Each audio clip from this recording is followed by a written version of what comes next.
नमस्कार, सुस्वागतम, अभिनंदन, जय श्री राम। मैं शिवांगी और आप देख रहे हैं आपका अपना कार्यक्रम जो चाहो सो पाओ।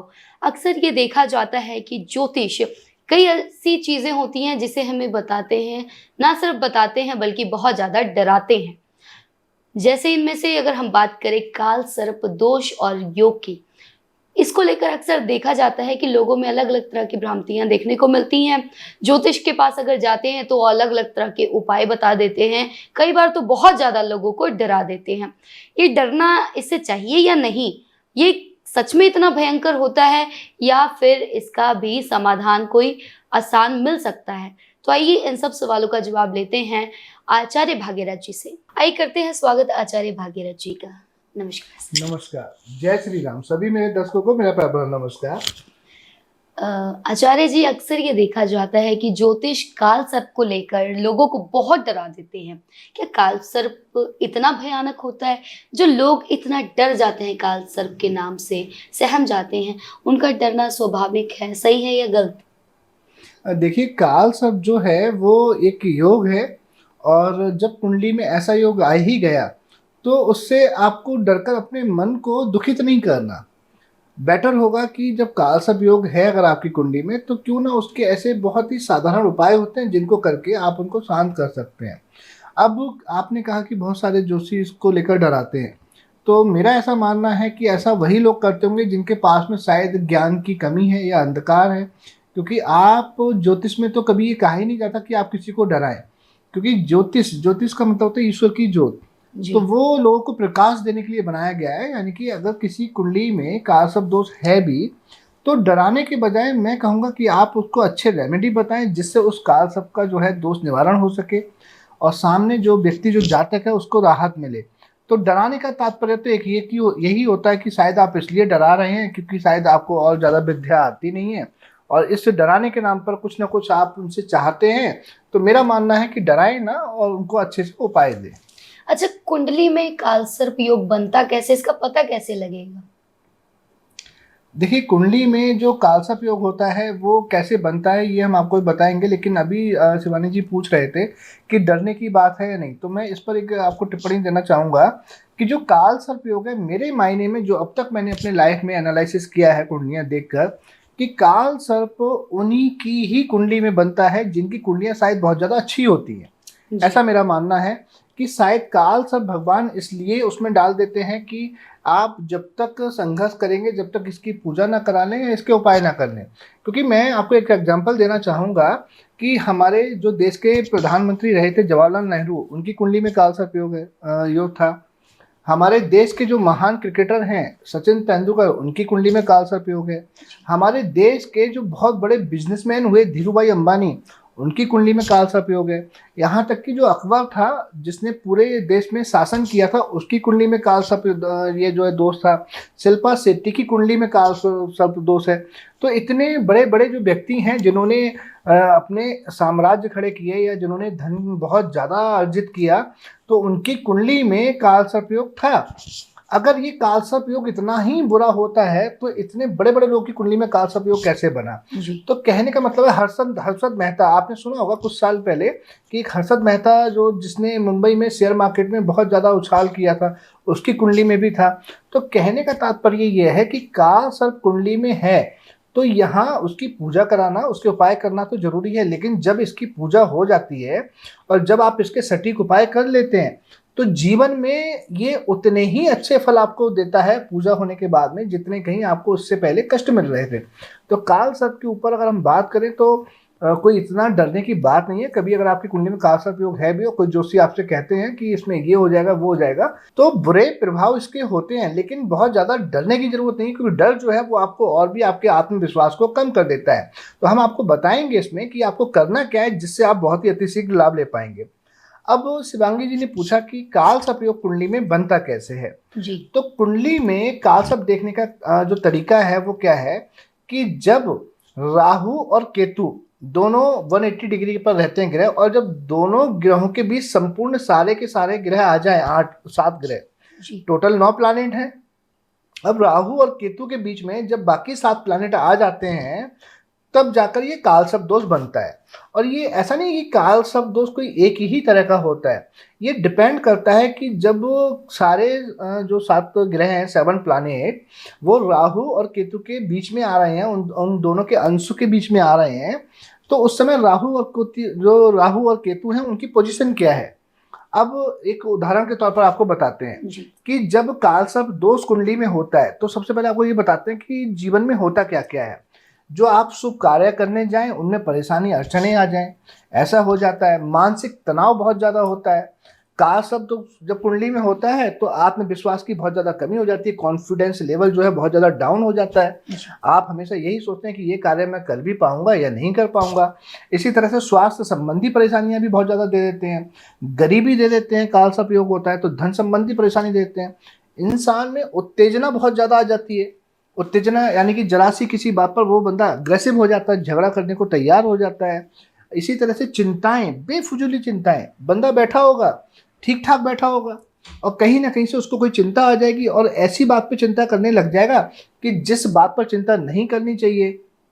इसी तरह से अगर हम बात करें जो मित्र होते हैं उसके और जो शुभ चिंतक होते हैं जी। उनसे दुश्मनी पड़ जाए, या अपने मित्रों और शुभ चिंतकों से किसी तरह का सपोर्ट न मिलना, काल सर्प होने पर यह भी हो सकता है। इसी तरह से बहुत ज़्यादा मनमुटाव हो जाना हर किसी से, मित्रों और शुभ चिंतकों से विश्वासघात हो जाना, ये भी काल सर्प दोष में पाया गया है। लेकिन आपको ये बता दें, अभी जितनी भी बातें हमने बताई हैं ये जरूरी नहीं है कि कुंडली में जब काल सर्प योग होगा तो ये सारी की सारी घटनाएं आपके साथ घटेंगी, लेकिन इसमें से कुछ आपके साथ में वो आपको होती हुई नजर आएंगी। तो अभी जैसे कि हम बात कर रहे थे कि काल सर्प योग डिपेंड करता है कि राहु केतु की स्थिति कहाँ पर है। जी। तो उसके लिए मैं आपको उदाहरण देता हूँ, आपको समझ आ जाएगा कि राहु अगर आपकी कुंडली के पंचम भाव में बैठे हों तो केतु ऑब्वियसली सप्तम दृष्टि के हिसाब से 180 डिग्री पर आपकी कुंडली के जो डिजायर हाउस है, इनकम भाव, 11वें घर में आएंगे। जी। अब राहु बैठे थे कुंडली के पंचम भाव में और केतु आ गए कुंडली के 11वें भाव में, और बाकी के 7 ग्रह इनके अंदर आ जाएं। तो जब बाकी के 7 ग्रह इनके अंदर आएंगे तो ये हम बात करें एक पद्म नामक काल सर्प योग बनेगा। जी। तो ये हम आपको एक उदाहरण दे रहे हैं, लेकिन जैसे ही इनकी स्थिति चेंज होगी तो काल सर्प का जो नाम है वो भी चेंज हो जाएगा, उसके प्रभाव भी चेंज हो जाएंगे। अब जब पंचम भाव में राहु है और 11वें भाव में केतु, और ये आपका बन गया पद्म नामक काल सर्प योग, तो इसमें होता होगा क्या। अब हमने जितनी बातें बताई थी उसका उदाहरण देते हुए समझा रहे हैं आपको, वो सभी चीजें नहीं होंगी। अब यहाँ क्या होगा, जब पंचम भाव में राहु और 11वें भाव में केतु है, काल सर्प योग बन रहा है पद्म नामक, तो होगा क्या, ऐसा इंसान आप देखिएगा अपने किसी के चार्ट पर लगाकर आप सटीक पाएंगे कि ऐसे इंसान में मांस मदिरा खाने की अत्यधिक जो है वो बहुत ज़्यादा लालसा होगी। साथ ही में ऐसे इंसान के नर संतान जल्दी नहीं होती या बहुत देर से होती है, शादी के 10 या 15 साल बाद। अब ऐसे इंसान जब कोई कार्य करता है ना, तो जितना कार्य करता है उसको अपने कार्य का उतना लाभ नहीं मिल पाता, लाभ की कमी हो जाती है, जीवन में साहस की कमी हो जाती है। तो आप अपनी कुंडली अपने चार्ट पर लगाकर देखिए, अगर ये है ऐसा कि राहु आपकी कुंडली के पंचम भाव में, केतु 11th हाउस में बैठे हैं और सभी ग्रह उन दोनों के अंश के बीच में आ रहे हैं, तो ये पद्म नामक योग जब बनता है काल सर्प का, तो ये लक्षण आपको कुंडली में देखने को मिलेंगे। इसी तरह से जब राहु की जो है स्थिति चेंज होगी तो काल सर्प का नाम भी चेंज हो जाएगा, उसके प्रभाव भी चेंज हो जाएंगे। जी। अच्छा, और किस किस तरह की घटनाएं घटित होंगी अगर काल सर्प दोष लगेगा तो? मैंने अभी बताया कि जब काल सर्प दोष होता है कुंडली में तो सारे ही मैंने अभी इतनी चीजें बताई कि आत्मविश्वास में कमी हो जाना, शुभ कार्य से जो है वो शुभ कार्य में परेशानियां आना, आप कोई भी शुभ कार्य करने जाना है परेशानी आ गई, मानसिक तनाव रहता है, व्यापार आपका ठीक से नहीं चल पाता, आपके अंदर आत्मविश्वास की कमी होती है, स्वास्थ्य संबंधी परेशानियां देते हैं, गरीबी देते हैं, उत्तेजना करा देते हैं, झगड़े करवा देते हैं, मित्रों शुभ चिंतकों से विश्वासघात हो जाता है। अशुभ फल तो देते हैं, कोई शुभ फल के भी अगर? शुभ फल आपको इसके तभी मिलेंगे जब आप इसकी काल सर्प की पूजा करवा लें या आप इनके उपाय कर लें। और यहाँ कभी कभी ऐसा भी होता है कि जब 7 ग्रह जो है उनके बीच में आ जाएं और एक ग्रह इनके अंश से बाहर हो जाए, तो यहाँ पर क्या है, आंशिक काल सर्प योग बन जाता है। ये उतना दुखदाई नहीं होता जितना कि संपूर्ण पूर्ण काल सर्प योग होता है। अच्छा, यूनिवर्सल कोई उपाय है? क्योंकि जितनी बातें आपने कही ये तो रोजमर्रा की जिंदगी में आम है, कोई ऐसा उपाय जो सभी कर सकते हो? हाँ, कालसर्प योग के लिए बिल्कुल बहुत अच्छे उपाय हैं और बहुत ही साधारण भी हैं। ये योग जितना देखने में जिसको डराया गया है, बहुत ज़्यादा इस योग को लेकर लोगों में डरावनी बातें फैलाई गई हैं, उतने ही इसके साधारण उपाय भी अगर आप वो करेंगे तो आप देखेंगे आपको अति शीघ्र लाभ भी मिलेगा और आप जीवन में उसका अपना भला भी कर पाएंगे। इसके क्या होते हैं, जब अगर आपकी कुंडली में आपको लगे कि जो मैंने आपकी चीज़ें बताई हैं कालसर्प योग है, तो आप क्या कर सकते हैं। सबसे पहले तो आप क्या करें, अपने दरवाजे पर स्वास्तिक बनाएं या चांदी का स्वास्तिक लगा लें। साथ ही में क्या करें, एक नारियल लें और जब भी आपको मौका मिले कहीं गंगा किनारे जाएं या समुद्र किनारे, तो उस नारियल को राहु का नाम लेकर यानी कि ओम राहवे नमः बोलकर उसको जल प्रवाहित कर दें। क्योंकि मंत्र में क्या है, आप घर पर बैठ के राहु बीज मंत्र भी कर सकते हैं, क्योंकि जो राहु हैं वो मंत्र वशीभूत होते हैं, ये मंत्रों से बहुत जल्दी प्रभावित होते हैं, बहुत खुश होते हैं। इसी तरह से आप चांदी की जो रिंग होती है सर्पाकार, उसको धारण करें, इससे भी बहुत अच्छा फायदा मिलता है आपको कालसर्प योग में। ताजी मूली दान कर सकते हैं, ये भी बहुत जरूरी है। और अगर आप शादीशुदा हैं तो आप अपने जीवन साथी से दोबारा विवाह अवश्य करें, क्योंकि जब कालसर्प योग देखा गया है तो क्या देखा गया है कि जब कुंडली में कालसर्प योग होता है तो पति पत्नी में मनमुटाव रहता है और कई बार तो ये नौबत तलाक तक पहुंच जाती है। जी। तो ये बहुत जरूरी है कि आप अपनी पत्नी से नाम बदलकर दोबारा विवाह करें। ऐसी अगर ये आपकी कुंडली में शुक्र चतुर्थ भाव में हो तो भी ये स्थिति बनती है। और आप देखेंगे कि कई बार देखा गया है कि शुक्र चतुर्थ भाव में है तो भी कालसर्प योग बनता है, और जब कालसर्प योग बनता है तो भी शुक्र चतुर्थ भाव में होते हैं, यानी कि दोनों ही कंडीशन में ऐसे योग बनने के बहुत चांस होते हैं। तो आप अपनी पत्नी से दोबारा विवाह करें, और हो सके तो जीवन में या साल में कम से कम एक बार करें तो बहुत अच्छा है। कि आपकी जितनी उम्र हो चुकी है, जितनी एज हो चुकी है, आप अपनी उम्र से ज़्यादा मछलियां लें जिंदा और उनको जल में प्रवाहित कर दें। अगर आप ऐसा करते हैं तो इससे राहु देव बहुत प्रसन्न होते हैं और कालसर्प दोष जो है वो बहुत हद तक खत्म हो जाता है। या आप क्या कर सकते हैं, नाग नागिन बनवाएं चांदी के जोड़े और भगवान शिवलिंग पर अर्पित कर दें। अगर ये आप नाग पंचमी के दिन करते हैं फिर तो बहुत ही उत्तम हो जाता है।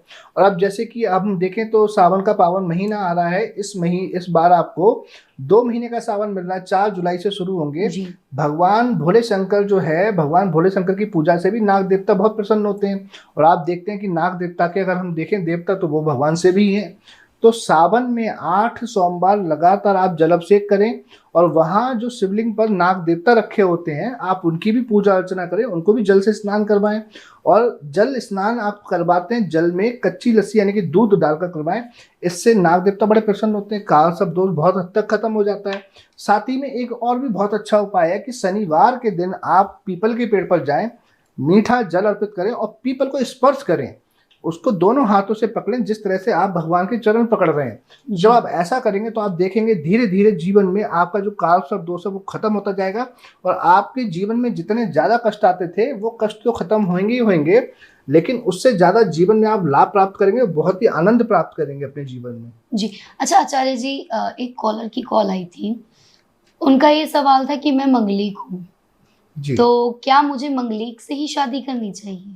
देखिए, मांगलिक के केस में ये बिल्कुल सही है और ग्रंथों में लिखा भी है कि अगर कोई व्यक्ति मांगलिक है तो उसको मांगलिक, अगर लड़का मांगलिक है तो उसको लड़की मांगलिक से शादी करनी चाहिए, और अगर लड़की मांगलिक है तो उसको ऐसे लड़के से विवाह करना चाहिए उसके माता पिता को जो मांगलिक हो। अदरवाइज जीवन में जो वैवाहिक जीवन है तो उसमें बहुत ज़्यादा कष्ट आने शुरू हो जाते हैं, बहुत ज़्यादा विघ्न आने शुरू हो जाते हैं, जीवन चलता नहीं, पति पत्नी आपस में झगड़ा करते हैं। और सम टाइम तो ये भी देखा गया है कि तलाक की भी नौबत आ जाती है या दोनों में से किसी एक की बहुत ज़्यादा हम कह सकते हैं तबीयत खराब हो जाती है और कई बार तो दोनों में से एक जीवन से विदा भी ले लेते हैं। अच्छा, कैसे पता लगता है, जातक को पता कैसे लगेगा कि वो मंगलिक है? देखिए, बहुत ही आसान है मांगलिक के लिए, आप किसी भी अच्छे ज्योतिष से अपनी कुंडली विश्लेषण करवाकर भी पता कर सकते हैं। और अगर आपको ज्योतिष में रुचि है, आपको कुंडली देखनी आती तो हम आपको बता देते हैं कि कैसे बनता है। मंगल ग्रह जो मार्स प्लैनेट है कुंडली के प्रथम भाव में, कुंडली के चतुर्थ यानी कि 4th हाउस में, कुंडली के 7th हाउस यानी कि सप्तम भाव में, कुंडली के 8th हाउस यानी कि अष्टम भाव में, या कुंडली के 12th हाउस यानी कि द्वादश भाव में खर्चे के घर में जब मंगल बैठे होते हैं तो इसको मांगलिक योग कहा जाता है। सम टाइम अगर ये अपनी उच्च की राशि में बैठे हों या चंद्र के साथ बैठे हों तो इसको आंशिक मांगलिक योग कहा जाता है। लेकिन यहाँ ये बात समझने की है कि अभी हमने कहा कि कुंडली के केंद्र स्थान में, तो कुंडली के केंद्र स्थान में कहने का मतलब ये है कि अगर 10वें भाव में जब बैठे होंगे मंगल तब वहां पर वो मांगलिक योग नहीं बनेगा, क्योंकि दसम भाव में मंगल जो है वो उच्च के होते हैं। तो क्या आपने समझा होगा अभी तक कि कुंडली के जो प्रथम भाव होता है कुंडली का लगन, जिसको हम असेंडेंट बोलते हैं। तो कुंडली के प्रथम भाव में, चतुर्थ भाव में, सप्तम भाव में, अष्टम और 12th हाउस में यानी कि द्वादश भाव में जब मंगल बैठे होंगे तो ये आपकी कुंडली में मांगलिक दोष का, हम कह सकते हैं कि आपका मांगलिक दोष बना रहे होंगे। जी आचार्य जी, मांगलिक दोष होने से कुंडली में क्या क्या होता है? देखिए, जब कुंडली में मांगलिक दोष होता है तो अब ये डिपेंड करता है कि मंगल कौन से भाव में बैठ के मांगलिक दोष बना रहे हैं। इसका मैं आपको एक उदाहरण दे देते हैं कि आपके लिए, कि मंगल जब कुंडली के 12वें घर यानी कि 12th हाउस में बैठे होंगे तो क्या होगा कि आपको जगह जगह से धोखा बहुत ज़्यादा मिलेगा, लोग आपके साथ फरेब करेंगे, यहाँ तक कि आपकी अपनी पत्नी से बनेगी नहीं, पत्नी से झगड़े बहुत होते हैं। आप पत्नी से इतने झगड़े करेंगे कि बहुत ज़्यादा जीवन जो है, वैवाहिक जीवन बड़ा ही, हम कह सकते हैं, बहुत ख़राब हो जाता है। और कई बार तो जो लाइफ पार्टनर है उनकी डेथ भी हो जाती है, ऐसा भी देखा गया है। अब यही मंगल अगर चतुर्थ भाव में बैठ के मांगलिक योग बना रहे हो तो माता को बहुत ज़्यादा कष्ट देते हैं, या आपके जन्म के बाद 10 साल के अंदर आपके ही रिश्तेदारी में किसी स्त्री की डेथ हो जाना, चाहे वो मासी हो, चाची हो, ताई हो, दादी या माँ हो, इस तरह के प्रभाव नजर आए। साथ ही में थोड़ा सा जो परिवार का जो सुख होता है, घर का सुख होता है, अगर मंगल चतुर्थ भाव में बैठ के मांगलिक योग बना रहे हैं तो उस सुख को भी कम कर देते हैं। अब यही मंगल अगर सप्तम भाव में बैठ के मांगलिक योग बना रहे हो तो भी वैवाहिक जीवन को खराब करते हैं, क्योंकि यहाँ से इनकी जो अगर हम बात करें, अष्टम दृष्टि जो है वो मार्केस दूसरे घर पर है, पत्नी पर, तो पत्नी के लिए मार्केस हो जाते हैं। ऐसे लोगों में गुस्सा इतना ज़्यादा अत्यधिक होता है कि कई बार जो लोग हैं, अगर मंगल खराब भी हो रहे हो, ज़्यादा दूषित हो रहे हैं, या इनके साथ बुध भी साथ में बैठ जाए, तो ऐसे लोग अपनी पत्नी को जो है स्लैप भी कर देते हैं, यानी कि उनको जो है फिजिकल वायलेंस, जिसको हम कहते हैं नहीं करना चाहिए, ऐसा फिजिकल वायलेंस भी कर देते हैं। तो डिपेंड करता है कि मंगल कुंडली में किस घर में बैठ के मांगलिक योग बना रहे हैं, और दूसरा उस कुंडली में मंगल की स्थिति कितनी है, वो कितने डिग्री के हैं, वो शुभ होकर बैठे हैं या अशुभ होकर बैठे हैं। तो ये सारा कुछ देखने के बाद ही आप सही निष्कर्ष निकाल सकते हैं कि मंगल मांगलिक होने पर आपकी कुंडली में कैसा प्रभाव दे रहे हैं। अच्छा, कोई यूनिवर्सल उपाय जरूर पूछना चाहूंगी सभी के भले के लिए कि शुरुआती प्राथमिक इलाज ही बता दीजिए कि क्या वो उपाय कर सकते हैं। देखिए, मांगलिक जब आप होते हैं तो मांगलिक पर्सन क्या होता है कि उसमें अग्रेशन बहुत ज्यादा होता है, गुस्सा बहुत जल्दी आ जाता है, भाई मित्र शत्रु बनने लगते हैं। तो उपाय बहुत जरूरी है, क्योंकि मंगल जो है बहुत ही तीव्र गति के प्लानिट हैं। ऐसे तो ये हमारी रक्षा करने के लिए बने, क्योंकि मंगल जो है हमारे सौरमंडल में जो प्लानेट हैं उनके महामंत्री हैं। तो जो मंत्री होते हैं हमेशा रक्षा करते हैं, लेकिन तीव्र बहुत हैं। ये इतने तीव्र हैं कि जब तक आप इनका कुछ किया हुआ समझेंगे ना कि मैं इसके लिए उपाय करूं, तब तक तो ये अपना काम करके निकल जाते हैं, इतनी ज़्यादा इनकी जो है तीव्रता है। तो अगर आप मांगलिक हैं, अगर आपने अभी अपनी कुंडली में चार्ट पर लगाकर चेक कर लिया है, या अगर आपको नहीं पता तो आप हमसे कॉल करके भी पूछ सकते हैं अपने बारे में, हम आपको ज़रूर बताएंगे कि आप मांगलिक हैं या नहीं है। तो मांगलिक होने पर जो उपाय होते हैं बहुत ही सरल हैं, कुछ ऐसा डरने की ज़रूरत नहीं है, कहीं आपको पैसे देने की ज़रूरत नहीं, कहीं पैसे खर्च करने की ज़रूरत नहीं। हम आपको उपाय बताते हैं, वो आप करना शुरू कीजिए और आप देखेंगे आपको उससे बहुत ज़्यादा राहत मिलेगी। अगर आपको देखना आ गया है कि आपकी कुंडली में मंगल मांगलिक बनाकर योग बैठे हैं या नहीं। लेकिन उपाय करने से पहले आपको एक बात बताएंगे कि हमने क्यों कहा कुंडली चेक कराना जरूरी है, कि यही मंगल अगर आपके मकर राशि के उच्च के होकर बैठ जाए तब आपने मंगल से संबंधित दान नहीं करना, क्योंकि अगर आपने उच्च यानी कि एग्जॉल्टेड ग्रह के दान कर दिए तो कहीं ना कहीं आप अपने जीवन में जो मंगल की शुभता आ रही थी वो शुभता आने से कम हो जाएगी। तो कुंडली विश्लेषण करवाने के बाद ही उपाय करें। अगर आपने समझ लिया है मांगलिक योग कैसा होता है और मंगल आपकी कुंडली में उच्च के नहीं है, तब फिर आप हमारे बताए गए उपाय कर सकते हैं। तो वो उपाय क्या होंगे? सबसे पहले तो क्या करें, आप अपने मंगल की स्थिति को देखकर मूंगा धारण करें किसी अच्छे ज्योतिषी से सलाह करके, कि मंगल आपकी कुंडली में नीच के तो नहीं होकर बैठे। अगर मंगल आपके नीच के होते कैसे हैं वो भी बताते हैं। मंगल अगर आपकी कुंडली में कर्क राशि में बैठे हुए नीच के होकर और मांगलिक योग भी बना रहे हैं, तब आपने मूंगा धारण नहीं करना। अब और क्या कर सकते हैं, मंगल जब मांगलिक होते हैं तो बहुत ही अच्छा एक रेमेडी है, आप अपने घर में नौकर एक जरूर रखें, क्योंकि ऐसे इंसान की जो काम करने की हैबिट कम होती है, वो दूसरों पर ऑर्डर ज़्यादा चलाता है। तो इससे अच्छा है कि आप अपने लिए एक नौकर रखें, तो आपके घर में उतनी गृह कलेश नहीं होगी जो आप लोगों पर बार ऑर्डर चलाते हैं। इसी तरह से क्या है कि हनुमान चालीसा बहुत ही अच्छा उपाय है। आप हनुमान चालीसा का पाठ करें मंगलवार शनिवार को, मांगलिक दोष में बहुत राहत मिलती है। सिंदूर लें, असली सिंदूर होता है जो पत्थर की तरह बड़ा भारी होता है, पिसा हुआ ग्राइंड किया हुआ, उसको आप हनुमान जी के चरणों में अर्पित करें। मीठा भोजन खुद खाएं और लोगों को भी मीठा भोजन कराएं। आप क्या कर सकते हैं कि मीठी रोटी बनाकर कुत्ते जो होते हैं स्ट्रीट डॉग, उनको भोजन दें। ये बहुत अच्छा उपाय है मांगलिक लोगों के लिए। सुंदर कांड का पाठ कर सकते हैं। सुंदर कांड का पाठ करना बहुत ही अच्छा होता है अगर आपकी कुंडली में मांगलिक योग है। और रामचरितमानस का भी पाठ कर सकते हैं। वैसे तो ये पाठ सभी लोग कर सकते हैं, लेकिन जो लोग मांगलिक हैं उनको ये पाठ अवश्य करना चाहिए। तो ऐसे बहुत सारे अच्छे अच्छे उपाय हैं जिनको करके आप मांगलिक दोष से अपने जीवन में राहत प्राप्त कर सकते हैं। जी, बहुत बहुत शुक्रिया आचार्य जी। और धन्यवाद।